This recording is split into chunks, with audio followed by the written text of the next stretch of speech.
안녕하세요. 화성남 금성리입니다. 반갑습니다. 자, 시작하겠습니다. 어느 남성분의 사연입니다. 여친은 병원에서 일하고 나이는 저보다 2살 연상입니다. 서로 혼기가 꽉 차 지인 소개로 거의 3년 가까이 만났습니다. 여친은 요즘 시대 보기 드물게 생활력 강하고 데이트 비용도 칼같이 내려 하고 금전과 관련해서 저에게 부담을 안 줬습니다. 여친의 그런 면이 가장 마음에 들어 사귄 거고 결혼까지 생각하게 될 정도로 여친의 매력 중에 결정적으로 큰 장점이 되었습니다. 할 말 있어요? 이게 큰 매력이 될 수도 있지. 이제 그 홍기가 꽉 찬 두 남성이면은 두 남성이라니. 너 왜 그래 왜 그래? 진짜 죄송합니다. 죄송해요. 어쨌든 이제 결혼 정년기에 남자와 여자가 만나서 연애를 할 때 뭔가 이제 결혼을 전제를 두고 만남을 할 때는 돈을 생각을 안 할 수가 없으니까. 그치. 그래서 이 여자가 생활력이 강한지 반대로 이 남자가 생활력이 강한지 돈 씀씀이는 어떠한지 이런 게 되게 중요한 큰 장점이 될 수도 있지. 그치. 결혼은 현실이거든. 그러니까. 생활력이 강하면은 큰 장점으로 이제 보이게 되지. 근데 그게 어떻게 보면 또 포장일 수도 있어. 근데 내 3년을 만났잖아. 3년 동안 포장하진 않겠지. 그래, 3년을 만났는데. 하긴 어느 정도 이제 자기의 이제 그게 드러날 테니까. 어쨌든 아주 괜찮은 매력이에요. 네. 금성녀도 그런 매력 중에 하나를 가지고 있죠. 아주 생활력이 강합니다. 네. 올 초 여친이 집을 옮겨야 했기에 그냥 같이 살아보면서 서로 으쌰으쌰 하자 해서 여친이 제 아파트로 들어오게 된 겁니다. 같이 살게 되셨구나. 제 집은 좋은 아파트는 아니지만 서울에 있는 집이고 신혼부부가 살기에는 환경이 그리 나쁜 곳은 아닙니다. 오히려 친구들 중에는 저를 부러워하는 친구들도 많을 정도입니다. 우리도 부럽다. 서울에 집이 있어. 서울에 전세인지 아니면 아니 뭐 자가겠지. 자가인가? 집이 있다고 하면은 보통 전세로 살고 있다고 하면 집이 있다고 안 하잖아. 전세도 부러운데 자가면 더 부러워. 자가면 뭐야? 못해도 뭐 한 5억은 될 거 아니야. 금수저인데? 부럽다. 금수저인지 전문직인지 어쨌든. 근데 솔솔 결혼 이야기가 나올 때가 되니까 전 여친이 지 친구들 이야기를 꺼내면서 집이 헌집이라 결혼하면 이 집 팔고 새 집으로 이사 가자는 헛소리를 시전했습니다. 좀 약간 어이없지 남자 입장에서. 문제 없는 집을 친구들 눈치 봐서 옮기자고 하다니 거기서 1차적으로 멘붕에 화가 머리끝까지 올랐고, 둘째로 여자친구가 집을 사는데 보탤 돈이 없는 형편인데 태도가 열받았습니다. 잠깐만, 그럼 산 건 아닌 것 같은데? 보탤 돈이 없다는 거잖아. 집을 아니 사는데. 그게 아니라 지금 살고 있는 집이 새 집이 아니고 헌집이야. 헌집이니까 새 집으로 이사 우리가 가자고. 결혼을 할 때는 새 집으로 이사를 가자. 근데 새 집으로 이사할 돈은 없대잖아. 네 돈으로 해라 이거잖아. 보탤 돈이 없는데 네 돈으로 이렇게 이사를 가면 어떻겠냐. 여자친구가 이거네. 너 헌집 팔아서 네 돈 보태서 새 집으로 가자. 나는 근데 돈이 없어. 듣까봐 어쨌든 여자친구는 돈이 없다. 남자친구 두꺼비네. 아니 그 돈을 어디서 나냐 이거지. 일단 뭐 모아놓은 게 있으면 뭐 괜찮은 건데. 그치. 근데 이 정도만 해도 되게 좋은 조건 아닌가? 결혼하기에? 어쨌든 그치. 경제적인 조건으로 봤을 때. 아니 남자가 이제 지금 한 30 혼기가 꽉 찼다고 하면은 30 정도 된단 말이야. 30 정도 30대 된다고. 정도 됐겠지. 30대 뭐 많아야 뭐 초반?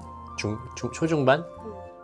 그런데 이제 서울에 집이 있다고 하면은 그래도 못해도 뭐 아무리 뭐 그 작게 잡아도 그래도 뭐 한 4억 5억은 있다는 건데, 그 정도면 엄청나게 노력한 거지.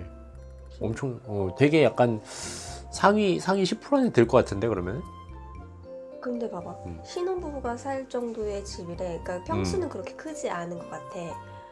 그리고 한 방 두 칸 정도 우리 집 정도 되겠지? 헌집이라고 해줬고, 그러니까 좀 뭐 한 오래된 2, 30년 아파트. 됐겠지. 어쨌든 그래도 그게 어디니? 서울인데 뭐 어디 뭐 다른 지방 이런 데 아니고 서울인데 어쨌든 남친이 좀 화가 많이 났나 봐요. 거기다가 자기 친구들 남편들하고 저를 비교하면서 이래서 연하는 만나면 안 된다고 하질 않나. 자기가 초반에 버릇을 잘못 들인 건가 하면서 헛소리를 하는데 저도 열이 받아서 그만 나이 40 다 되어가는 여친에게 정말 그런 말은 하면 안 됐지만 네가 데이트 비용도 그렇고 항상 돈을 반반씩 냈기 때문에 널 만난 거지. 안 그랬으면 너랑 만날 이유가 없었어. 너는 단지 가성비가 좋은 여자일 뿐이야 라고 응수를 했습니다. 미치겠다. 약간 남자도 좀 막 같네. 막 갔어. 근데 지금 얘기 들어보니까 여성분이 나이가 40이 가까이 돼갔대. 그러니까 30 후반대이신 거지. 근데 지금 보면 출발점이 다른 거예요.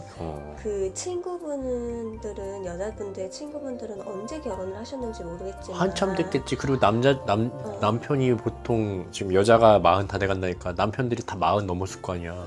그러니까 어쨌든 뭐 30대 초반이든 20대 때 결혼을 했든 그렇게 했으면, 친구들이 먼저 결혼을 했으면 그 커플들은 둘이 일찍 만나서 둘이서 꾸준히 모았기 때문에 그 정도로 된 것도 있을 것이고, 아니면은 이제 진짜로 뭐 부잣집에 시집 가서 그런 경우도 있을 것이고. 근데 이 여자분은 이미 나이가 어느 정도 있기 때문에 조금 그런 기준치가 높아지신 것 같아. 그래.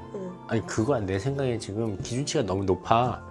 근데 그냥 약간 막 돈을 막 남자만 다 내야 된다 막 이런 느낌으로 무개념은 아니고 어쨌든 그런 느낌으로 막 데이트하면은 당연히 남자들이 달아나는 걸 안단 말이야. 경험치를 이제 얻었기 때문에 알잖아. 30대 뭐 지금 후반이면은 내가 보기엔 연기였어. 처음부터 만나는 동안 이런 비용 이렇게 내는 거나 이런 거는 이 사람 그냥 연기야. 어차피 결혼할 때 나는 안 내면 상관없으니까 제대로 된 애를 잡으면 된다. 이 생각으로 그냥 연기하면서 하는 것 같은데?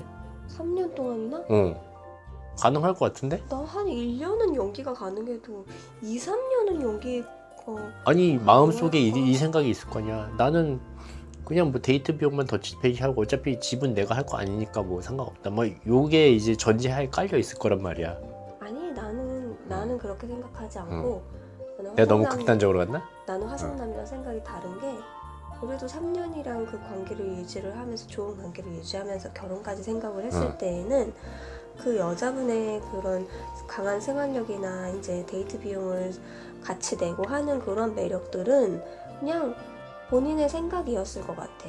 그냥 자신의 그래? 모습인데, 다만 나이가 이제 30 후반으로 거의 40을 이제 바라보고 있는 나이이시라 주변에 결혼한 친구들도 이제 그 기준이 되는 거지. 그 친구들이, 주변 친구들이. 근데 내 주변 친구들은 이렇게 살아. 그러니까 나도 이 정도는 이제 노멀하게 살아야 되지 않을까 하는 그런 기준, 결혼에 대한 기준이 다른 것 뿐이야.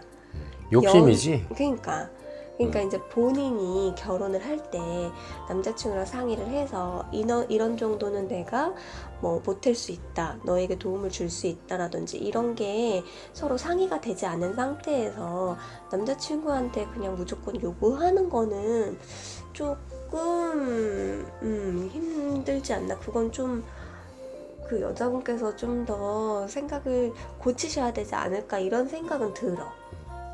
왜냐면 지금 인서울에 있는 아파트고 그나마 오래된 아파트여도 신혼부부가 살기에 좋은 환경이라고 하셨는데 난 너무 부럽거든. 미안해. 아니 우린 경기도에 살아요. 미안한 게 아니라 근데 그 정도면은 나쁜 출발이 아니라는 거지, 나는. 그래. 그러니까 아니면은 서울에 팔고 경기도 괜찮은 경기도도 많단 말이야. 괜찮은 경기도 새 집 가도 돼. 아니 그거는 이제 이 남자분과 음. 여자분의 그런 직업적인 그런 거리들도 생각해야 되고 생활 반경을 고려를 해야 되니까 뭐 경기도로 옮겨라 우리가 이렇게 말할 수 있는 아니, 건 어쨌든. 아니고 어쨌든 그러니까 나쁘지 않은 출발이기 때문에 좀 다르게 생각해 보시는 게 어떨까 싶어요. 어쨌든 막 싸웠어. 남자랑 여자랑 해가지고 음. 가성비 이야기에 적잖은 충격을 받았는지 여친은 그날로 짐을 싸서 집을 나가 연락이 일주일 정도 두절되었습니다. 하지만 그간 정도 있고 양가 부모님까지 다들 결혼하는 줄 아는데 쉽게 끝날 관계는 아니었던지라 어찌어찌하여 여친과 우여곡절 끝에 화해했습니다. 근데 나는 근데 이 남자분도 되게 실수하신 것 같아. 가성비 얘기는 하지 말았어야 돼. 그냥 화를 냈어야지. 그치, 아무리 자기가 화가 났어도 이거는 어쨌든 이 사람이랑 결혼을 할지 모르는 상황에서 너무 막 못할 말, 막 안 할 말 한 것 같아. 너무 좀 심하게 얘기를 한 것 근데 같아. 이거는 나는 되게 상처받을 것 같아. 어쨌든 이런 식으로 대화하시면 끝이 없어요. 둘 다 약간 문제가 있는데? 끝이 안 좋아. 그리고 그 뒤 여친이 갑자기 결혼을 서두르더군요. 일주일 동안 막상 나가보니 느낀 게 많다면서요. 그래. 해서 결혼 준비에 대해 이런저런 이야기를 하는데 저는 어차피 우리 둘이 사는 거고 아이는 아직 태어나지도 않았으니 혼수도 별 필요 없다. 냉장고가 오래됐으니 냉장고나 바꾸고 너랑 나랑 둘 다 꼭 설거지 때문에 싸우는 일이 많으니 차라리 이번 기회에 식기세척기나 하나 구매하자. 빌트인도 설거지가 가능하더라 했습니다. 설치가 가능하다. 전 여친은 별말 없이 살며시 고개를 끄덕이더군요. 예단 혼수 부부는 제 양보로 합의가 빨리 됐는데 예식장이랑 신혼여행, 반지 이런 걸로 여친이 저를 미치게 만드는 겁니다. 그러니까 이 여자분의 결혼에 대한 조건이 높은 거야. 자기가 생각하는 결혼이 기준치가 너무 높은 것 같은데. 높은 거야. 그러니까 이거는 근데 그냥 무작정 높일 게 아니라 본인의 경제 사정을 고려를 해서 그러니까 현실을 어쨌든 생각을 해야지. 남자만 다 하는 게 아니라 여자도 이렇게 어느 일정 부분을 해야 되는 부분이니까 이거는 내가 해줄 수 있다. 이거는 네가 해달라. 이런 식으로 요구를 해야지. 그냥 무조건 남자한테만 그렇게 얘기하는 거는 아닌 것 같아. 요즘 세대에 남녀 평등 하는데 뭔가 이런 평등을 좀 맞춰줬으면 좋겠다. 이런 사람들은. 당장 지는 부족한 형편이면서 한 번뿐인 결혼식 들먹거리면서 신혼여행도 비행기 값만 해도 그게 얼만지 뭐 남자 보고 다 내라 그러는 거야? 전 여친이랑 이야기하다 보면은 눈이 휘둥그레져요. 그리고 결혼하면 돈 관리는 자기가 하겠다면서 저보고 이제부터 용돈을 타 쓰라고 하더군요. 저도 모르게 어이가 없어 그만 실소가 터지더군요. 둘이 경제권 문제로 싸우고 신혼여행 예식장 때문에 또 싸우고 이럴 거면 깨끗하게 헤어지자고 하면 또 눈물 흘리면서 용서해달라고 하고 이런 일이 계속 반복됐어요. 그러니까 결국 현실적인 문제에 부딪힌 거야. 근데 잠깐만 여자친구도 뭐 직업이 있는 거 아니야? 병원 다닌다 그랬잖아. 근데 지금 경제권 갖다가 지금 자기가 다 관리한다면서 너는 용돈 탔어라 지금 이거잖아. 남편 보고. 아니 근데 둘 다 다니면은 어쨌든 내 생각에는 그런 경제적인 조절을 잘 현명하게 쓰는 사람이 하는 게 맞다고 보거든 나는. 근데 뭐 이 여자는 자기가 이런 거를 딱 잘 조절을 할 수 있겠다 생각해서 하는 건지 아니면 그냥 초장에 잡아놔야겠다 약간 이런 식으로 하는 건지 그게 좀 궁금해. 그러니까 이게 서로 사랑하는 사람들 사이에서도 나도 자기랑 결혼 준비를 하면서 느꼈던 게 뭐냐면 이게 돈이 들어가면 사람이 예민해져. 그래. 또 한 가지 가족이 낑기면 더 예민해져. 이 두 가지 문제를 어떻게 잘 해결해 나가느냐 이게 결혼 준비의 관건인 것 같아 나는. 그래서 이제 우리도 그때 한번 싸운 적 있었잖아 돈 문제로. 근데 나 기억이 안 나. 정확한 이유가. 나는 굉장히 상처받았었거든 그때. 그래 지금은 그래도 괜찮지? 지금은 괜찮은데 미안해. 그때 당시에는 나도 솔직히 얘기하면 이 결혼을 계속 해야 되나 말아야 되나 이걸. 그 정도였어? 왜냐면 나는 그랬어. 그래 여보 미안해. 왜냐면 이게 어. 생각의 차이가 너무 느껴지는 거야. 그러니까 내 생각을 얘기를 해서 이 사람이 이해를 해주는 그런 수준이 아니고 그냥 이 사람이랑 나랑 다르구나라는 그런 벽에 부딪힌 느낌이었어. 그랬어? 그래서 이거를 두 분이서 대화를 통해서 잘 풀어나가는 게 되게 중요한데, 근데 제 생각에는 여자분이 처음부터 무조건 자기가 모든 걸 다 하려고 하고 자기 조건에만 딱 맞추려고 하고, 근데 나는 경제적으로 너한테 지원은 해줄 수 없어 이러면 상대방은 그럼 뭐하러 해? 나는 약간, 그만큼의 돈이 없어. 지금 잠깐 읽어본 거로는 응. 여자가 너무 남자를 다 컨트롤하려고 하는 것 같아. 딱 쥐고는. 근데 물론 다들 모든 여자들이요 다 처음 하는 결혼식이고 평생에 한 번밖에 없을 결혼식이라 생각하기 때문에 내 결혼식은 이렇게 하고 싶고 그런 로망이 다 있어요. 근데 그게 여자만 있을까요? 남자도 있지. 남자도 있죠. 나도 이렇게 하고 싶고 저렇게 하고 싶고. 남자도 있지. 근데 그게 남자가 그냥 대충대충 하고 싶어서 그냥 이 남자분도 대충대충 결혼식 하고 싶고 이런 마음이 아니라 현실의 벽에 부딪혔기 때문에 이런 거는 여기서 조율을 하자 이렇게 말씀을 하시는 것 같으니까 좀 여자분이 그런 부분에 대해서는 좀 이해를 해주면 좋지 않을까 하는 아쉬움이 있어요. 계속 할게요. 결국 여친의 현실성 없는 결혼 계획은 저의 현실적인 계획으로 수정되었고, 전 여친은 내심 불만이 많았지만 일단 결혼은 해야 되는지 제 눈치를 보면서 알겠다면서 둘이 합의를 봤습니다. 결국은 뭐 얘기가 잘 됐어. 그렇게 얼마 전까지 지내다가 결국 일이 터졌습니다. 여친 왈. 집도 새 집으로 안 가고 신혼여행도 부산으로 가고 예식장도 저렴한 곳으로 잡고 다 양보했으니 경제권은 차츰 넘겨주는 걸로 합의하자. 그리고 결혼과 동시에 아파트 명의를 부부 공동 명의로 해달라는 겁니다. 전 여친 말을 듣고 딱 잘라 거절했습니다. 거절했더니 자기도 못 참겠다면서 파혼하자고 먼저 말하더군요. 옳다건이 잘 됐으니 아주 깨끗하게 정리하자고 했습니다. 결국 끝을 보셨군요. 결국 끝나셨어요. 끝났어요. 이런 경우에는 어쨌든 나는 이 정도 양보했으니까. 그러니까 이 여자분 입장에서는 그동안 뭐 남자친구가 이렇게 하자, 혼수는 이렇게 하자, 예단은 이렇게 하자, 뭐 예식장은 이렇게 하고 뭐 집은 이렇게 하자 했던 모든 조건이 그냥 자기는 이해가 되지 않지만 이 사람이랑 결혼하기 위해서 어쩔 수 없이 참았던 조건들인 거야. 그래서 그래 그러면 내가 모두 다 양보를 했으니까 딱 하나만 해줘.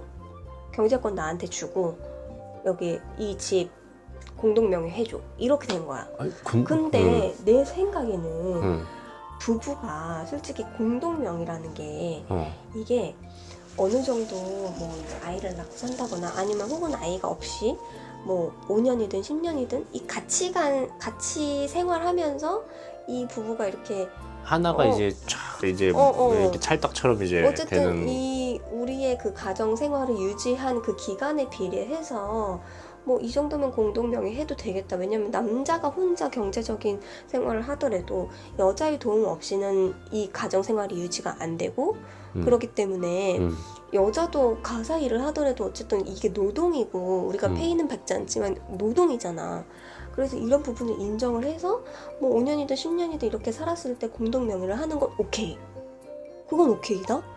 근데 그렇지 않고 본인이 뭐 집을 할 때 일정 부분 보태지 않고 뭐 반반했어. 그러면 당연히 공동명의 오케이지. 반반이 아니더라도 나는 한 20-30%만 보태더라도 공동명의 할 수 있을 것 같아. 20-30%가 어디야. 근데 그런 것도 아닌데 남자친구의 돈이 오로지 다 들어간 상태에서 우리는 부부니까 공동명의 해야지. 이거는 억지인 것 같아. 누가 해줘? 아니 근데 왜 이렇게 딱 보면은 왜 이렇게 공동명의에 집착하는 사람들이 많은 것 같아? 왜 그럴까? 그런 거 아닐까? 이제 이 사람이랑 결혼하기 전부터 이렇게 싸우게 됐고 약간 보험 같은 거지. 뭐 그냥 이혼하게 되면은 혹시라도 반이라도 안 내 좋을 거로 때 그냥 가져와야 약간 되니까. 그런 거?